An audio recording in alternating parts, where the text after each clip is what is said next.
Well, good morning, everyone. We want to welcome you to another amazing edition of Weekly Wellness with your girl, Comedian Joy, and the awesome, wonderful Dr. Mia Cowan. And so we have another great segment. But Dr. Mia, how are you this morning? I am fantastic. How are you doing, Comedian Joy? I am well, always excited, not only to do these segments, but I often, always learn something new. And this week, we're going to talk about something. Some of y'all may not want to hear, but it's true. We're going to talk about that, your risk for them diabetes. If you're old school, it's the sugar. And what does sugar have to do with Dr. Mia and infertility? That's what it got to do with you. Isn't that right, Dr. Mia? That's right. That's right. That's right. So yeah, we wanted to talk a little bit, but first, Joy, Comedian Joy, tell the people who you are so they know who they're talking to. That's what I'm saying. Y'all don't know me. I tell people I'm your entertainment specialist. I'm comedian Joy that hosts the most amazing bus food tours. I'm also your favorite girl when it comes to travel. I'm your travel agent. So in transportation travel, I'm your girl. I get to have amazing people like Dr. Mia on the panel and tell you about the great places to eat at, the great places you want to vacation at. And when my energy run low, I tell y'all where to go and get you some energy so you can be on fire like I am this morning. Because I go to the one and only Me Bella Wellness with Dr. Mia and her amazing team that'll take care of you. All right. And She then knows Dr. how to make a lady good. And for those of you who don't know, I'm Dr. Mia, your B3 specialist and board certified gynecologist at Me Bella Wellness Center, where we offer gynecology to women and adolescents. And that's what we'll be focused on today. But we also offer hormone pellet therapy, weight management, total wellness solutions with supplements, intimacy services, and laser hair removal to both men and women. Our goal is to help you live well, age well, and experience everlasting intimacy. So, like comedian Joy said, today we're going to be talking a little bit about infertility, obesity, and a little bit about PCOS and how obesity actually affects fertility. So, Dr. Mia, if we go by the charts, if you have so much a percentage of body mass, you are obese. So right now, I looked at some of my medical stuff. It called me not just obese, but morbidly obese. And I know more people that are more obeser than me. I don't even know if that's a word. But Dr. Mia, can we have that chart in different sizes, like baby obese, almost obese? Watch out now. Why they gotta call me morbidly obese? I know they make it sound so morbid. So Right. yeah, but like comedian Joy said, that's true. Like we do define your weight and your BMI based on the real number. So it's your height and your weight. It's not different for black women. It's not different for black women who come from families with big bones. It's the same. So we got to define it as what it is. And so it is true that being overweight or obese can decrease fertility. And it does it a few different ways. One, it does it by insulin resistance. So if you are from a family that may already be overweight and they tend to have diabetes, some of the things that you may notice is that you're starting to skip cycles, you're getting more hair and acne on your face. You may notice thinning hair. You may notice that it's harder to lose weight and that you're gaining a lot of weight in your belly. And for those women, it can be more difficult to get pregnant. So one of the things that we do when I'm working with a patient who's been trying to get pregnant, we consider you infertile if you've been trying to get pregnant for a year and you're actually timing your intercourse to make sure that you're doing it's during those ovulation times. So what I tell people is the first day of bleeding, it's the first sight of blood, which is the first day of your cycle. That's What day now? one. So the first day of bleeding is the first sight of blood, which is day one of your cycle. So a lot of people are like, well, I started my period on September the 8th, but I started spotting on September the 5th. Well, September 5th is day one, not September 8th when the bleeding got heavy. Well, I thought if your cycle is on, that's your free time that you couldn't get pregnant. So Right. that's So that's kind of what how I'm I about got to my daughter. explain. That's right. That's what I'm about to explain. So day one is the first sight of blood. Most women are going to be fertile between days 10 and 17. So what we say is you ovulate on day 14, but what we know is everybody's not going to ovulate exactly on day 14. So in order to hit that window when you're fertile and you need to have unprotected intercourse to get pregnant, I outline that as days 10 through 17 of your cycle when you count day 1 as the first sight of blood, which is the first day of your cycle, whether that's heavy or whether that's light. So if you're trying to get pregnant, you're going to have unprotected intercourse every other day between days 10 and 17, at least, because sperm usually lasts about 72 hours. So if you got some sperm that's not as strong and healthy, every other day between days 10 and 17, you should definitely hit your ovulation day. So So if you've it's been just doing, sitting in there. yeah, the egg is waiting to be to be fertilized. So that's about the time that it should be in there between days 10 and 17 if you're ovulating. Now the problem with insulin resistance is you may not be ovulating, which is why, and a sign of not ovulating is skipping cycles. So if you're not having regular monthly cycles, that's a sign that you're not ovulating. So it's three things that you need to be fertile. You need to ovulate, you need good male sperm, and you need your tubes to work well. Okay, so if you have scarring of your tubes, the egg can't get into the uterus. So that's one thing we always work up with infertility. We make sure your tubes are open. There's a little procedure that we can do in radiology where we shoot the dye to make sure both of your tubes are open. Well, once we know both of your tubes are open, the next thing is, are you having regular monthly cycles? Because if you're not having regular monthly cycles, that means you're not ovulating. So we got to work on your hormones and your ovulation, which can negatively be affected by PCOS and skipping cycles. And then the other thing we want to make sure of is the male factor. We want to make sure that the sperm works. So those are the three things that we look at when we're trying to rule out reasons why you didn't get pregnant. Is it something going on with your tubes? Is it something going on with your ovulation and your hormone levels? Is it something going on with the sperm that's trying to fertilize the egg? So once you rule out the first two, then that's where obviously you start testing the sperm. Right. So, well, I always have them to do both because I know you're ovulating, I want to figure out what's going on with him and what's going on with her. What's going on with your sperm? Is it able to get to the egg? Are you, producing enough sperm to fertilize the egg? Is it moving like it's supposed to fertilize the egg? And then for the woman, I want to make sure your tubes are open because we can't get that egg into the uterus if your tubes are not working. So first is ovulation. Once we know you're ovulating, what's going on with the tubes? What's going on with the sperm? Once we rule all that out, then we're like, okay, you're not ovulating because we tested, your cycles are kind of irregular. So the next thing we do is get some blood work and see where some of your levels are. So one of the levels we look at is AMH, the anti-Müllerian hormone, and that tells us if you have some good eggs. So if that's over one, we're like, okay, so that's not an issue. For the ovulation component, the way we realize whether you're ovulating is you can do an ovulation kit and test and see if it turns positive and if you're actually ovulating. But remember, a good sign is that you having regular monthly cycles. So the next thing we'll check if your cycles are regular is, do you have enough progesterone during the days 16 or days 18 to 24? So we check a progesterone level and we like that level to be well over 8. So when we know you're ovulating and you got plenty of progesterone, the sperm works well, and the tubes work well, we know you're going to need to keep on trying. Down the road, if you're having a lot of pain, we want to rule out endometriosis. We get an ultrasound. Sometimes we have to do a laparoscopy, but usually it's one of those first three things. And a lot of times with our women now, it's that they're not ovulating because they have PCOS. So what we want to do is diet change, exercise, control the blood sugars, decrease that hemoglobin A1C, maybe start some metformin, maybe start some progesterone, and sometimes starting something as simple as a medication to help you ovulate, like Clomid or Letrozole.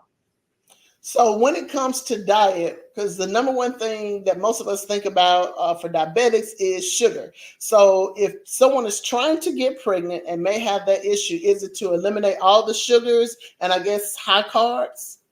Yeah, so what I won't say eliminate all sugar, but I say decrease your sugar. And a lot of times I will put my patients on a medication, even if their hemoglobin A1C will come back at 5.7 or 5.8 or even 5.6, which is normal.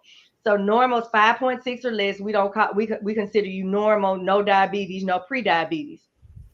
5.7 to like 6.2 to 3, I'm like, okay, you're pre-diabetic. But to me, I'd go ahead and treat somebody who's trying to get pregnant, even though they're pre-diabetic, go ahead and treat them with metformin And that's going to help lower the insulin levels so they can start ovulating again and increase the risk of pregnancy. And it helps them lose the weight. So one way to help with the insulin levels to improve the hormones is to change your diet. Another way is also to add medication on top of it. So like you said, Comedian Joy, with the diet change, what we want to do is decrease the sugars, the simple sugars, the processed foods, increase your plant-based diet, eat healthier, leaner meats, because that's going to help you with your weight management. And most importantly, monitoring your insulin levels by decreasing the carbs and sugar will help significantly with your hormones so that you're able to ovulate again. So again, it always goes back to healthy weight management, healthy lifestyle, healthy eating, healthy exercise, even when we're talking about fertility. So what about diet when it comes to the man? I mean, like, is there a particular diet that helps with sperm, healthy sperm Well, count? with the sperm, what does help is not smoking a lot of marijuana because that does lower sperm count. And there are a few other things, but I don't know of anything specific that men can do to help with motility. They end up having to go see a urologist, and there are some medications that men can get to help with the sperm and to help with the motility. And sometimes we get to the point where if it's a real male factor, sometimes they have to do what we call intrauterine insemination, where you actually we put the sperm with the egg manually because the sperm can't move as like it needs to get to the egg on its own. So we actually, you go to an infertility specialist and they actually artificially inseminate the sperm and the eggs already there because if the woman's not having problems with ovulation. Interesting. So if you are a diabetic patient and you become pregnant, are you at like some type of high risk because you're Yes. diabetic? Yes, yes. And so that's one of the things I talk about to my patients, especially my younger patients who have time. Like, let's get your diabetes under control because when you're diabetic, you have an increased risk for having an early miscarriage. You're at increased risk for stillbirth. You're at increased risk for trauma during pregnancy and delivery because the baby can get so large if you have uncontrolled blood sugars. And then you're at increased risk of gestational diabetes. So if you don't have what we call true diabetes and you're more like pre-diabetic, we want to make sure that we get those numbers under control even before you get pregnant because it's going to be a healthier, safer pregnancy for mom and for baby. Wow, that is interesting. So you also talked about you might have to do the letters again, PCOS. Now that has to do with hair, but does that tie in with diabetes? Yes, so women who have PCOS are what we consider insulin resistant. So when you're insulin resistant, that means that your insulin levels are higher and you're more likely to not ovulate. So the the change in the hormones from the high insulin levels can cause the acne, the facial hair, the thinning of the hair, the skipping of the cycles, the bigger belly, and like I said, all the increased hair and acne. So they So would uh, those patients need to see you because I'm saying because there are some people like me. I grew up hairy. I have extra weight. Both my parents were heavy, but I don't. You know what I'm saying? Like, you are didn't some skip people just? cycles. I didn't skip. I was regular like clockwork. Right. So you would still be considered insulin resistant, and it's still good to monitor your hemoglobin A1C and monitor your diet for a healthier pregnancy. If you have diabetes, then if you already know you have diabetes, then making sure your hemoglobin A1C is at a good level and you're controlling your blood sugars to decrease risk associated with having diabetes in pregnancy, which would be risk for the baby and the mom. And so So if we you want to get you as healthy as we can get you before you even try to get pregnant. So the goal for treatment for PCOS is to control the blood sugars better, to lose the weight and decrease the insulin resistance so that your hormones can level out and you can get pregnant easier. okay, so yes, you've answered that question. So if you're a diabetic, you need to prepare your body for pregnancy. You just don't need to be all out here wilding out. Oh, it's raining. It's the first Friday I got And my eat. taxes. Yes. Yeah. So you got to watch that sugar intake, that carb intake, and remember, sugar isn't alcohol. So be careful with your nightly wine or shot.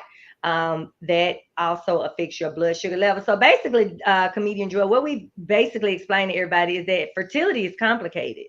So it is important to make sure. But what I do want to impress on everyone is that even though it's complicated, most women are going to be able to get pregnant even though they may require some help.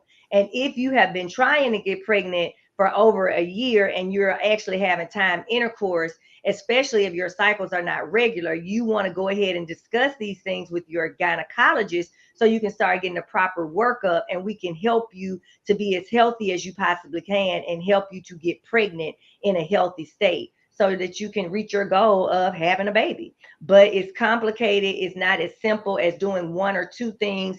And again, we always go back to creating this healthy lifestyle, living this healthy lifestyle, so that we don't have to deal with as many of the issues during pregnancy and trying to get pregnant. So then, what about more seasoned women who, maybe they think I'm going through menopause and maybe skip the cycle or two, and they just kind of whatever willy nilly, and oops, there it is, because and then they just get pregnant. I guess that was just one of those miracle babies we call them. Right. Or they could have just been on birth control like me. If I'm 48 and I know I don't want to have a baby, I just do birth control to make sure I don't get pregnant. Because you can't assume that you can't get pregnant because you're a certain age. So the best thing to do is to be on birth control. And then the final thing I want to say and remind my ladies is that now we're getting pregnant at later ages. We're getting married at later ages. A lot of people are focused on their career. So don't forget about the option of freezing your eggs to make sure that if you decide to get pregnant at an older age, you still have the opportunity to get pregnant at an older age because you've actually planned and frozen your eggs. So for a lot of my professional women who are going to graduate school and going to medical school and going to law school, or some of my women who just get married at a later age and don't want to have a baby without getting married, it's always an option when you're young, especially under 30, to get a workup and decide if you want to get those eggs frozen to increase your chance of being able to get pregnant, even if you're at a more mature age when you're trying. Now I got questions.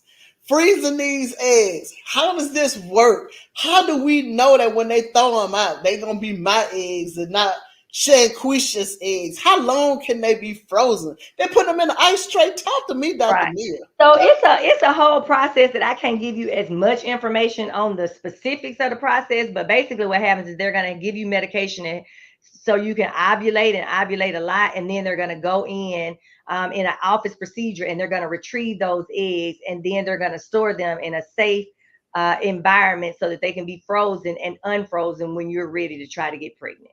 They got a So it's 10-year life cycle like a car or I something? don't know what the life cycle is, but it's pretty long. It's probably more than 10 years. And they try to do a lot, they try to freeze a lot of eggs to increase the chances of you being able to get a fertilized egg and actually carry it as a pregnancy. So they want a lot of eggs. They don't want one or two. They usually want more like 15 so that they have the option, so that if they don't all take, you got options.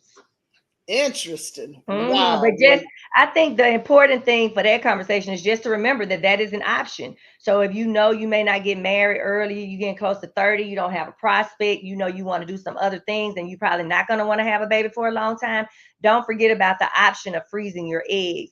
If you have a strong family history of like breast cancer or some kind of cancer, it's a chance that you may, have a problem. Freezing those eggs before will allow you to still get pregnant, because after chemotherapy, a lot of women go into what we call a menopause.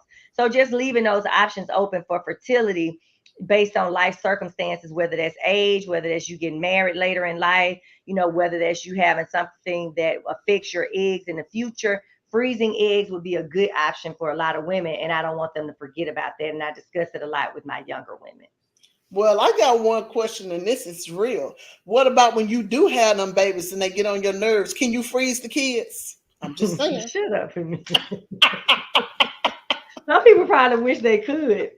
But at the end of the day, the good news is that with technology now, most people are going to be able to get pregnant. Save your ducky, save your money, because it's not a cheap option, but it is a viable option. And I think it's important for us to recognize that so that we can increase the chances of allowing women who want to get pregnant later to have those options. And women who want to get pregnant now, with infertility and the right workups and seeing your doctors and letting them know, I've been trying to get pregnant for a year and nothing has happened. How can you help me? And if that doctor doesn't figure out how to help you and start a workup, find a doctor who will. Because unfortunately, what I see is a lot of our patients, especially my Black patients who've been trying for a while, and they haven't really been offered the right options to ensure that they can get pregnant when they're younger and they're trying. So then they come see me and now they 39 or 40, which makes it even more complicated. But they've been trying for 5 years and just never had that real conversation with the physician they were seeing before me. So now we've wasted a lot of time when if you've been trying for a year and nothing has happened, it's time to get a workup. Exactly. Wow. But also to go back to you, if you are that person that's insulin resistant and notice all this increased hair, unwanted hair, they can come and see you and you can get rid of it. That's right. We got laser hair removal and lifestyle change, y'all. Even changing your lifestyle, changing your diet, decreasing your sugar in your diet, exercising, losing weight helps with the hair.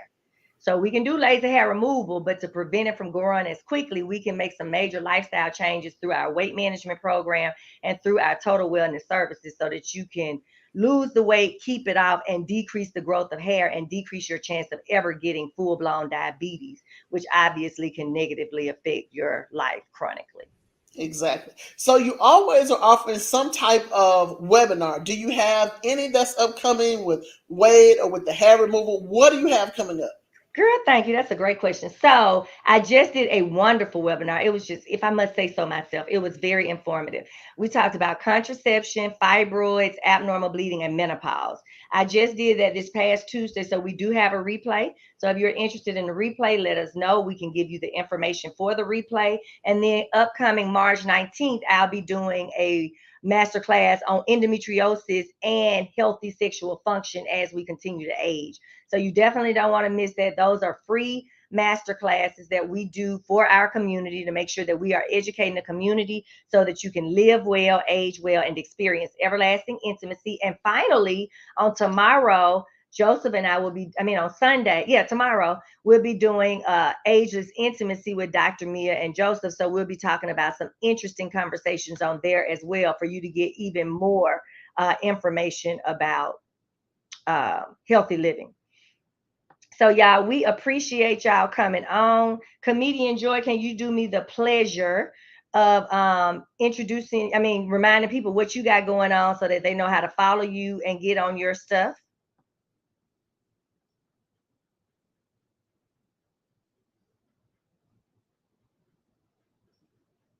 Now, I don't know what happened to Comedian Joy, but basically, eat, drink, and ride is what you want to make sure that you look up. And I already put on here her website so you can keep up with everything she's doing. It's Dr. Mia at Me Bella Wellness Center. We appreciate you taking the time out this Saturday morning to learn all that you can about weekly wellness. If you're watching the replay, put hashtag replay in there. And I look forward to seeing you on another weekly wellness as well as ageless intimacy on tomorrow. Y'all have a great rest of your morning and day. Happy Saturday. It's Dr. Mia. I'll see you next time.